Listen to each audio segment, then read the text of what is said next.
Hello learners, this is Habiba with Excel with me. If you like the video, please do like, share, subscribe and comment below. Let's start today's class, that is Pedagogy of Social Sciences, with the topic School Curriculum and Resources in Social Sciences, with the subtopic in Dale's Cone of Experience. In the previous class we have understood about what is Dale's Cone of Experience. Now what is the educational implication of the Cone of Experience? Let's discuss here. Introduction. The concept of Cone of Experience was given by Edgar Dale in 1946. The learning experiences are placed at hierarchical way inside the cone on the subject of their relative position within the teaching learning technique or process. What happens here is Edgar Dale has put one cone, hierarchical order, how the learners can retain the information well. At what stage, at what step, he has clearly described. This is a visual version which is made from 11 tiers starting from concrete experiences at the bottom of the cone, and then it turns into more and more summary as it reaches the height. In the concrete level, children learn from doing, experiencing things, and then slowly from concrete means the things which we can touch, feel and see. Then slowly and doing, by doing especially, in that stage what happens? Learners can understand by doing, and then lastly they will go to the last stage, the peak of the cone, that is under abstraction, highest abstraction, where they can see only the symbolic and the written text and things and all. So the arrangement inside the cone is primarily based at the precept of concretization to abstraction and at the wide variety of senses involved. So what happens here? Even involvement of senses also described over here in the cone of experience. Slowly how the senses, from all the senses including in concrete experience, direct purposeful experience, then slowly they will go to only few senses it will. That means coordination of all the senses is very important over here. The more senses are involved in direct purposeful experience, but it does not mean that concrete experience is the only way of having expertise. It doesn't mean that if more senses are involved, that means purposeful experience occurs. But it doesn't mean that concrete experience is only the way of having a knowledge of particular thing. It doesn't mean that, but basically what they say is, if senses are involved, all the senses are involved, learning happens much better than few senses. That is the meaning of it. The experiences at which each stage can be blended and are interrelated a good way to foster more meaningful learning. Ultimate goal. What is the ultimate goal of any learning? That is meaningful learning. So whatever experiences they gain in each stage or are blended and interrelated in a good way to foster meaningful learning, they are saying. This is the Edgar Dale cone of experience. In the previous class we have understood clearly what all these stages are about. Let's revise quickly. The bottom one is low concrete, that is direct purposeful experience, and then move towards contrived experience, then dramatized experience, then demonstrations, field trips, exhibits, motion pictures, audio recordings and photos, then pictures, visual symbols, and lastly the peak, that is high abstract level, that is text or verbal symbols. So from low concrete level, slowly motor skills and attitudes, and then cognitive skills, the thinking skills, and lastly the main information to get. So in his 1969 version of Audiovisual Methods in Teaching, Dale introduced rich experiences. According to Dale, effective learning environments should offer memorable and rich experiences where learners can use multiple senses. What Edgar Dale says, for rich experiences, how should be the learning environment? Should be memorable, with so many rich experiences where the learners can use multiple senses, not just eyes or ears. They should use all the senses, the brain, eyes, and then expressing, everything should be there, all the senses, hearing and going somewhere and experiencing the things also very, very important. He characterized rich experiences as follows. Let's see what are all those. Students use their eyes, ears, noses, mouths and hands to explore and immerse the experience. Obviously, what happens? The children, when they learn, if mother says something, a word, they will not understand when they are children. When they touch, feel and understand about the thing, that will be forever in their brain. So learners have the chance to discover new experiences by themselves. Then training events are emotionally rewarding and will motivate participants to continue learning throughout their lives. So training events are very, very important. They relate themselves very well there, and they get connected emotionally, where learning happens. Continuous learning is lifelong, so continuous learning will occur here. Then students have the opportunity to reflect on their past experiences to create new experiences.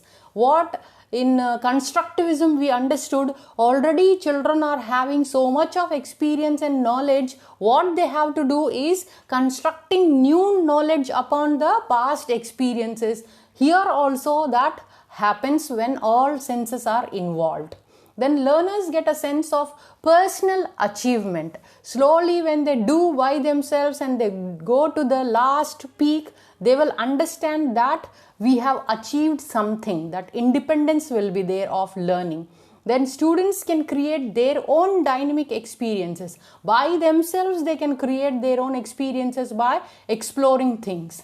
Now, how can instructors or teachers use the cone of experience? Let's understand. That is a very, very important. This cone, if it is used, use of educational technology will increase in teaching learning process. Now, according to Dale's research, the least effective approach at the pinnacle involves getting to know from information offered through verbal symbols. That is, paying attention to spoken phrases. Here, what they say, at the pinnacle, only attention towards the verbal symbols. Whatever the words are spoken, that will be heard. The best methods at the bottom includes, at the bottom, direct purposeful experience includes direct purposeful getting to know experiences, including hands-on area. That is, they are enjoying things, area to enjoy. Learning should be enjoying. It should not be burden.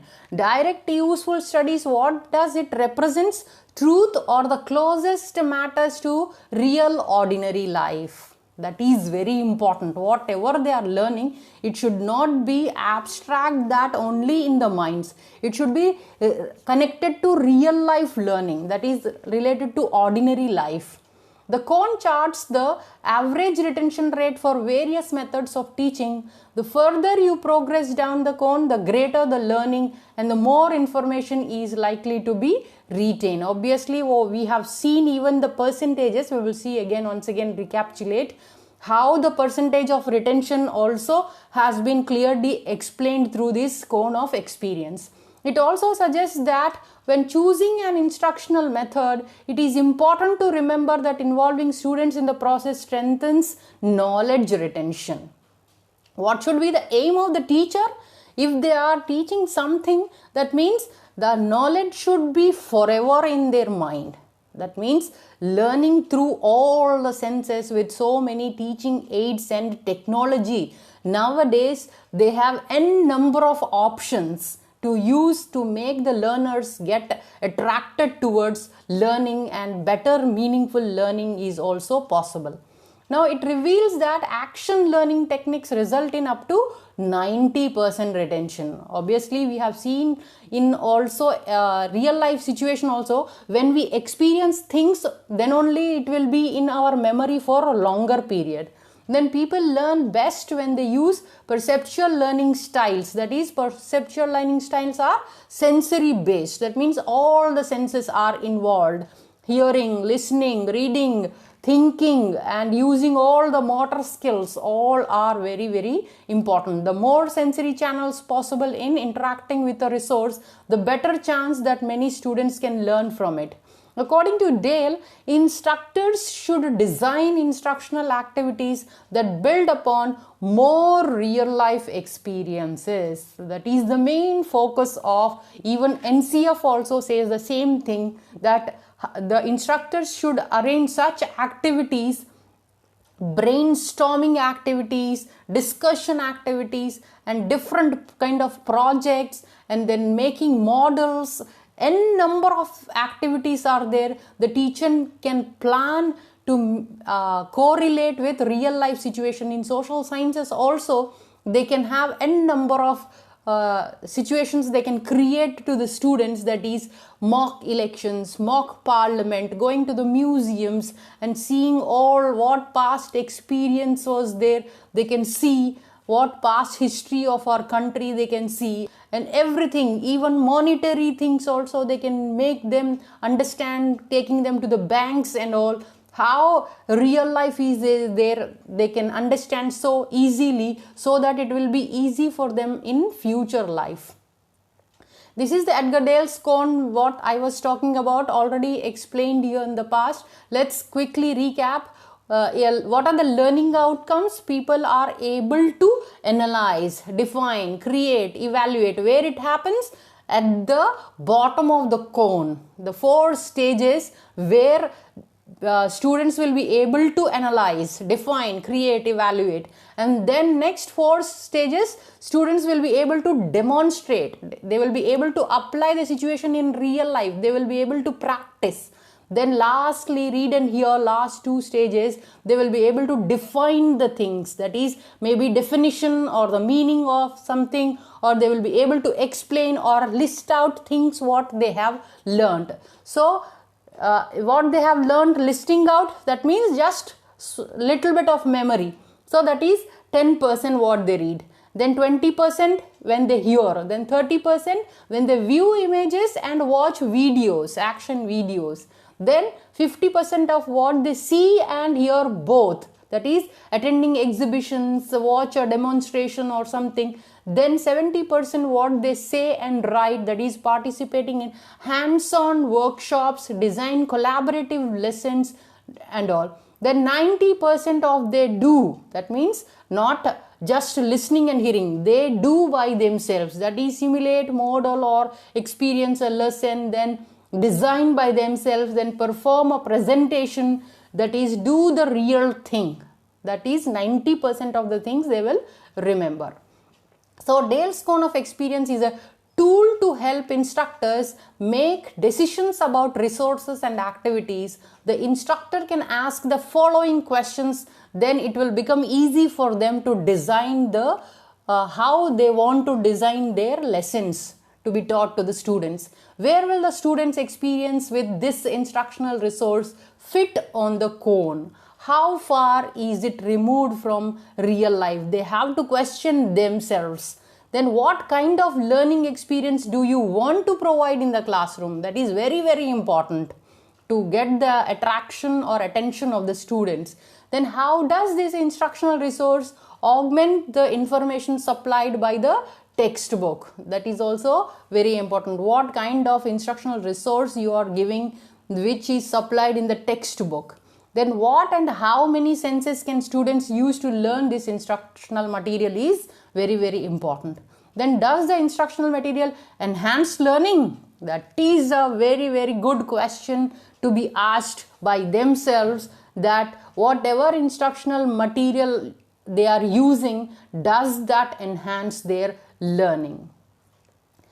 So these are all the questions they should pose themselves to design their lessons to teach to the students and get the attention of the students and better meaningful learning atmosphere.